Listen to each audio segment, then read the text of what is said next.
Fernand Tavares pour des réactions politiques. Et sur ce plateau, face à face, Olivier Faure, vous êtes vice-président du groupe socialiste à l'Assemblée nationale et secrétaire national du Parti socialiste. Face à vous, Philippe Vigier, vous êtes président du groupe UDI à l'Assemblée. Bienvenue dans la séance continue.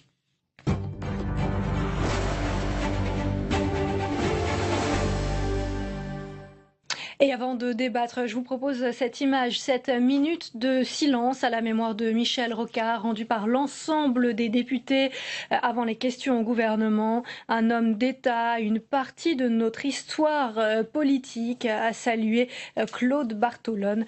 Cet hommage donc au Premier ministre de François Mitterrand.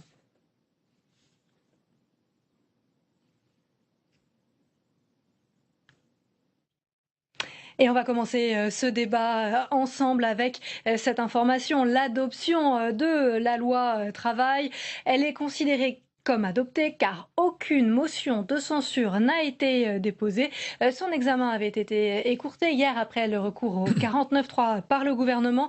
À la question de Christian Jacob, le président du groupe Les Républicains à l'Assemblée, Manuel Valls a répondu qu'il assumait ce 49.3. Écoutez.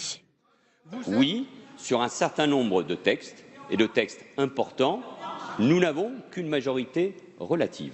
Et cela, je l'assume. Je l'assume parce que c'est cette réalité. Mais la Constitution, et d'ailleurs venant de quelqu'un qui se réclame d'une formation gaulliste, c'est assez étonnant, la Constitution nous donne la possibilité de faire adopter des textes en engageant la responsabilité du gouvernement. C'est la Constitution. Une motion de censure ou des motions de censure peuvent être déposées. Si ces motions de censure sont adoptées, c'est arrivé une fois sous la Ve République, chacun en tire les conséquences. Je continuerai avec cette majorité relative à gouverner parce que c'est ça le mandat que j'ai reçu des Français. Alors Olivier Faure, vous l'avez entendu, majorité relative. Le groupe socialiste à l'Assemblée nationale est à ce point divisé. Bon, moi, je ne voudrais pas me fâcher tous les jours avec Manuel Valls, mais enfin, c'est vrai que c'est curieux de parler de majorité relative. Il y a une majorité de gauche à l'Assemblée, et quand on a une majorité relative, c'est quand on a d'entrée de jeu une majorité qui ne correspond pas au projet sur lequel on s'est engagé devant les Français. Et donc, c'est pour la raison pour laquelle, hier, j'avais proposé un amendement sur la loi travail qui permettait de réconcilier les points de vue et de faire en sorte que nous ayons un débat sans recours au 49.3 et d'aboutir sur un texte qui a beaucoup fait parler de lui et qui malheureusement reste très incompris par la population, alors même que je pense que c'est un bon texte et qu'il permettra pour partie de rendre plus fluide le marché du travail. Vous êtes amer face à cette fin de non-recevoir hier de Manuel Valls? Bon, c'est pas dans mes habitudes d'être amer, je suis pas amer, je suis simplement surpris de ce rejet, parce qu'en réalité, dans un groupe socialiste où on a appris à ne plus se parler, eh bien, moi, je fais partie de ceux qui continuent à parler aux uns et aux autres, et qui continuent à chercher ce qui peut faire notre unité, parce que je conserve de deux hommes, dont l'un vient de nous quitter, Michel Rocard, et François Mitterrand, qui nous a quittés il y a un peu plus longtemps, deux choses. Mitterrand nous a légué le talisman de l'unité, et puis Michel Rocard nous a transmis le goût du dialogue, de la conciliation et du compromis. Si nous pouvions considérer que ce n'est pas simplement un héritage virtuel, mais un héritage qui nous engage, alors sans doute aurions-nous d'autres comportements aujourd'hui. Et nous allons revenir dans quelques instants sur le 49.3 avec vous, Philippe Vigier. Auparavant, je vous propose tout de suite d'aller retrouver Fernand Tavares avec Jean-Marie Le Guen, secrétaire d'État chargé des relations avec le Parlement. Eh bien, vous avez entendu le président de l'Assemblée nationale dire qu'il n'y aurait pas de motion de censure, puisque le compte n'y était pas. Le ministre chargé des relations avec le Parlement arbore un grand sourire, monsieur Le Guen. Alors, tout va bien ? Non, c'est un sourire d'abord de politesse vis-à-vis de vos téléspectateurs. Écoutez, voilà, moi je constate simplement qu'on a assisté encore une fois de plus, à une sorte de tragicomédie qui montre quand même le caractère un peu pathétique d'une contestation de la gauche qui n'aboutit véritablement à rien de concret, qui simplement, encore une fois, se trouve à côté des réalités, fait toujours des annonces grandiloquentes, des propos de plus en plus définitifs, et en fait, il ne se passe rien. Et ce texte, heureusement, a été adopté. Je crois que c'est bien pour le pays, je pense que c'est bien pour nos entreprises, je pense que les salariés vraiment vont s'y retrouver. Il y aura vraiment une nouvelle négociation sociale dans les entreprises, c'est ça le plus important. Alors oublions un peu les jeux politiciens, évidemment. Dans un pays qui a autant de difficultés, un continent qui a autant de difficultés, on aimerait avoir un peu plus de sérieux de la part des acteurs politiques également. Alors justement, à propos des jeux politiques, on a entendu le président du groupe républicain, M. Christian Jacob, déjà hier et encore aujourd'hui, s'en prendre au Premier ministre, le laissant, je cite, sur un champ de ruines de la gauche. Bon, c'est le jeu un peu du combat droite-gauche, ça va certainement un peu là. En tout cas, ils n'ont pas déposé de motion de censure non plus. Oui, d'ailleurs, peut-être qu'il y a un rapport entre eux. On a un discours d'autant plus fort que par ailleurs, on ne dépose pas de motion de censure. Non, je dirais simplement, je pense que la France n'a pas besoin et les Français sont lassés de ces jeux politiciens. Franchement, il y a une exagération, une emphase. Je comprends, il y a évidemment des critiques à faire. C'est logique qu'il y ait une opposition. Mais à quoi ça sert, à quoi ça fait avancer le pays de prendre des airs de matamor, d'insulter les personnes, de tenir des propos définitifs comme si tout le monde ne savait pas que la droite est dans ses propres divisions, qu'elle a géré le pays depuis 10 ans avec un insuccès à tel point d'ailleurs que les Français l'ont chassé. Bref, un peu plus d'humilité, un peu plus de vérité, me semble-t-il. C'est ça dont nous avons besoin en matière de débat politique. Il faut comprendre que l'heure est finalement assez grave. Nous vivons un changement d'époque. Donc soyons à la hauteur de cela. Voyons les choses avec un peu de distance, de sérénité, de force, de conviction. Pour en revenir aux frondeurs socialistes qui ont tenté de réaliser une motion de censure, on avait parlé il y a quelques heures, quelques jours de sanctions, c'est toujours d'actualité ? Écoutez, apparemment il n'y aura pas de motion de censure, donc pas de vote de motion de censure. Ce qui est vrai, parce qu'il faut parler vrai, le Premier ministre l'a dit, nous avons une majorité relative. Il y a une partie des gens de gauche, et y compris une partie de gens du Parti socialiste, qui, depuis maintenant le début du quinquennat, ne votent pas les principaux textes présentés par le gouvernement. Donc il faut constater qu'ils, de fait, ils ne sont plus dans l'orbite de la majorité. Ils sont dans l'opposition, à tel point d'ailleurs qu'ils voulaient, sans y parvenir, faire une motion de censure. Constatons-le, regrettons-le, bien sûr, mais ceci vient de loin, vous savez. On a eu, finalement, même avant 2012, il y a certains de mes collègues qui expliquaient qu'ils étaient pour la retraite à 60 ans, etc. On savait très bien qu'on ne remettrait pas pour tous les Français la retraite à 60 ans. Donc il y a eu des illusions qu'ils ont voulu entretenir, alors que nous avons fait des choses très bien, par exemple en matière de retraite, en favorisant les carrières longues. Mais trop de démagogie, finalement, a peut-être affaibli structurellement le Parti socialiste. J'espère que la droite ne tombera pas dans ce travers. J'ai peur que ça soit malheureusement le cas. On verra la suite des événements. Merci Monsieur le Ministre, à vous Marion. Merci à vous Fernand Tavares. Alors je reviens en plateau avec vous Philippe Vigier. Ce recours au 49.3 pour ce passage en force finalement sur la loi travail, vous le regrettez ? Écoutez, de toute façon, ce 49.3 était annoncé. C'est une surprise pour personne. J'en ai pour preuve que le même ministre de Relations avec les Parlements, là, qui vient d'avoir quand même des mots un peu compliqués sur sa majorité, qui est devenue une majorité relative, où il traite même certains de ses amis d'opposants. Donc, je crois qu'il ferait bien, lorsqu'on est ministre de Relations avec les Parlements, d'essayer d'apaiser un peu les choses avec l'ensemble des groupes politiques. Écoutez, on savait très bien que l'Assemblée nationale ne travaillerait ni vendredi ni samedi. Ça veut dire en clair que le gouvernement avait décidé, quoi qu'il arrive, de passer en force. Moi, je ne critique pas le fait qu'ils utilisent le 49.3. Ce qui est dramatique, en revanche, c'est qu'il y a eu le travail en commission qui s'est encore fait toute la semaine dernière. Et là, il n'y a pas eu la possibilité d'ouvrir à nouveau le débat dans l'hémicycle. Il n'y avait pas 4500 amendements, comme lors de la première lecture, il y en avait un peu moins de 1000. Donc, c'est la volonté, parce que la gauche est cassée en deux, parce que ce gouvernement a cassé la gauche en deux. Un gouvernement intransigeant, un champ de ruines de la gauche, comme le décrit Christian Jacob. Il faut bien comprendre que cette gauche qui nous a donné toujours des leçons de dialogue social, elle vient de montrer qu'elle avait été incapable d'assumer un dialogue social. Pire, ils ont cassé le Front syndical en deux. La gauche est cassée en deux. Je trouve que ça n'est pas bien. Parce que ce texte, et je vous le dis en tant que président du groupe UDI, lorsque ce texte est sorti, Olivier Faure s'en souvient très bien, moi j'ai dit qu'il y avait des choses qui étaient intéressantes et qui allaient dans le bon sens. Et là, le président de la République avait une responsabilité. Celui qui nous a souvent rappelé à l'unité nationale, sur ce sujet aussi grave que l'emploi, donc le chômage. Il fallait essayer de voir si ou non on ne pouvait pas dégager une majorité d'idées. Et je suis persuadé, par exemple l'amendement qu'Olivier Faure hier a déposé, pour faire en sorte que les heures supplémentaires bénéficient d'un taux rémunérateur. Eh bien, c'était quelque chose, moi, que je n'aurais pas eu de mal à soutenir cette idée-là. Pas toutes les idées qu'il y a dans ce texte, parce qu'il a été Vous auriez pu dénaturé. voter une partie de Mais ces propositions. absolument, et nous l'avions dit. Simplement, il a été détricoté parce qu'il n'y a pas de méthode de gouvernement, parce que le dialogue s'est fait après que le texte soit sorti. Non, ce pays va mal, on ne peut pas le rudoyer, il faut lui donner le chemin, avoir une méthode et avancer. Y a-t-il eu une véritable volonté de dialogue du gouvernement, ou Manuel Valls est-il intransigeant ? Bon, moi, je ne veux pas rentrer dans ces questions d'ordre psychologique, etc.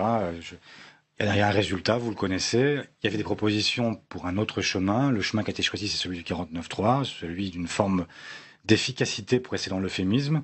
Voilà. Et donc, moi, je le regrette, mais je n'ai pas à commenter les caractères des uns et des autres. Ça n'intéresse personne. La loi travail vient d'être adoptée. Quelle est-elle aujourd'hui, cette loi travail, Philippe Vigier ?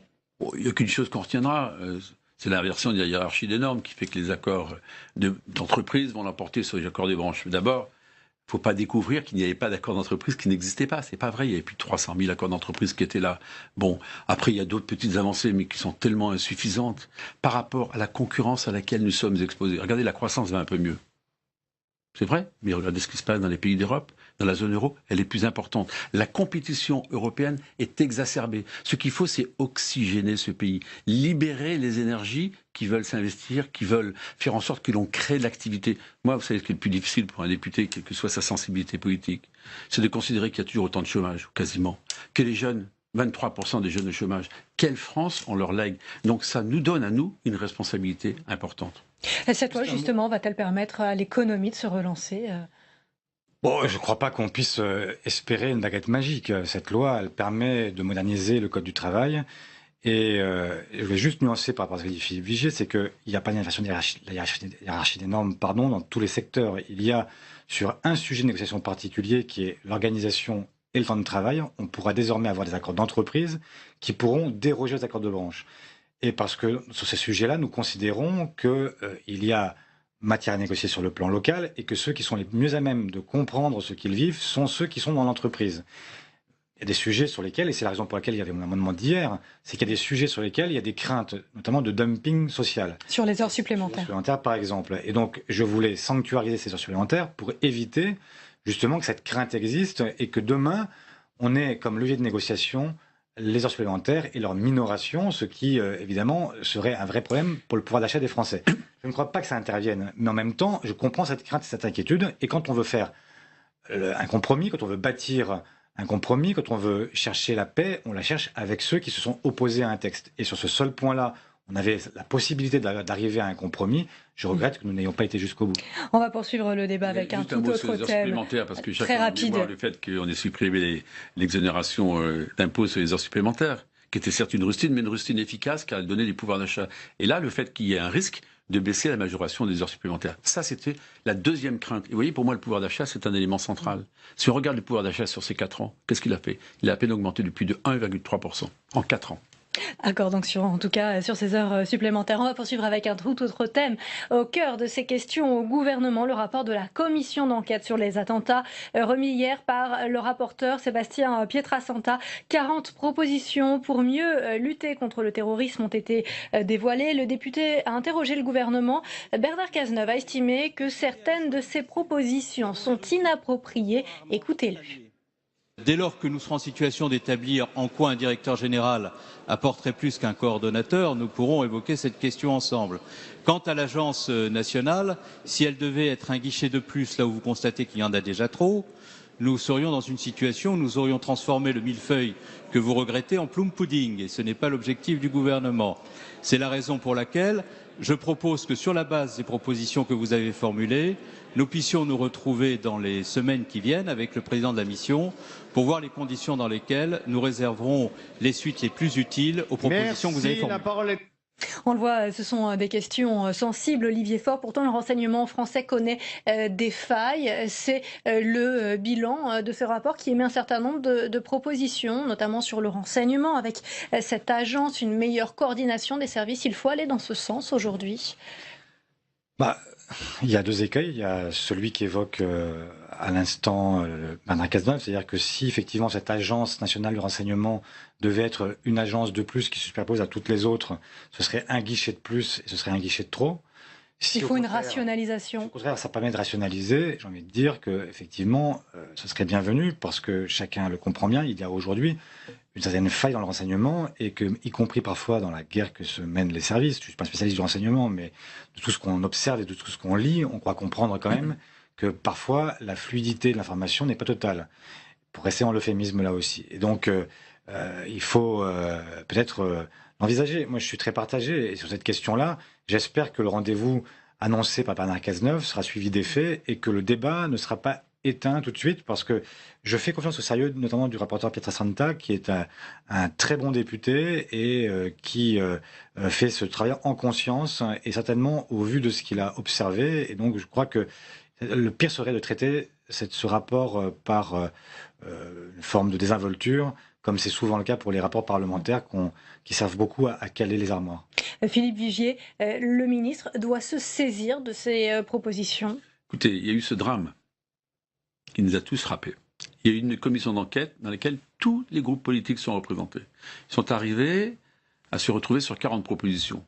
Moi, je ne suis pas un spécialiste du renseignement et de la lutte antiterroriste, mais pour autant, il y a un certain nombre de pistes intéressantes.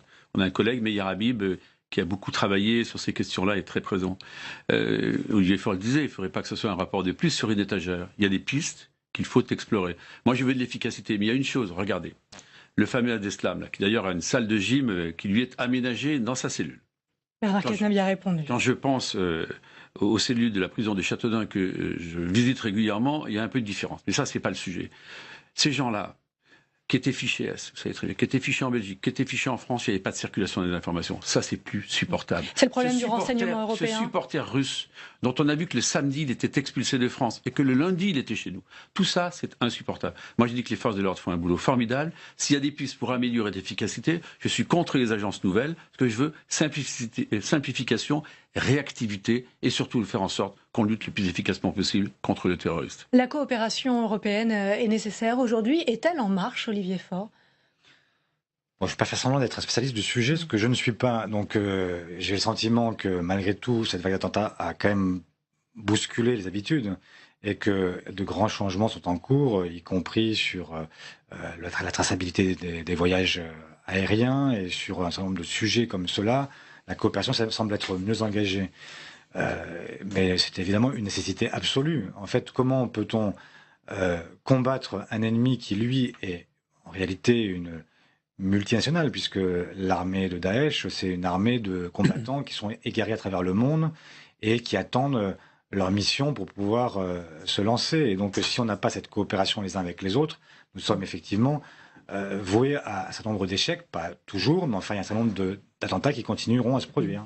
L'échec, c'est l'exigence qui est les coopérations. Vous savez, on cherche toujours des raisons à l'existence de l'Europe. Moi, je l'ai dit la semaine dernière dans le discours sur le Brexit. Voilà un accord de coopération entre États qu'on peut mettre en place rapidement. Je me souviens du coup de gueule de Bernard Cazeneuve à Bruxelles, lorsque sur le fameux PNR, on n'arrivait pas à accélérer le fait que ce texte puisse être validé par Bruxelles et par les États membres. Il y a une exigence d'aller vite sur la sécurité intérieure, sur les problèmes de Schengen, sur l'immigration. On ne pourra pas avoir longtemps des procédures d'asile qui soient différentes des unes des autres. Là, c'est de l'harmonisation et là, c'est de la confiance. Et ce sera le mot de la fin sur lequel vous serez certainement en accord. Merci à vous, Philippe Vigier et Olivier Faure, d'avoir participé à ce débat. Quant à moi, je vous retrouve demain à 14h. Très bel après-midi à tous sur les chaînes parlementaires.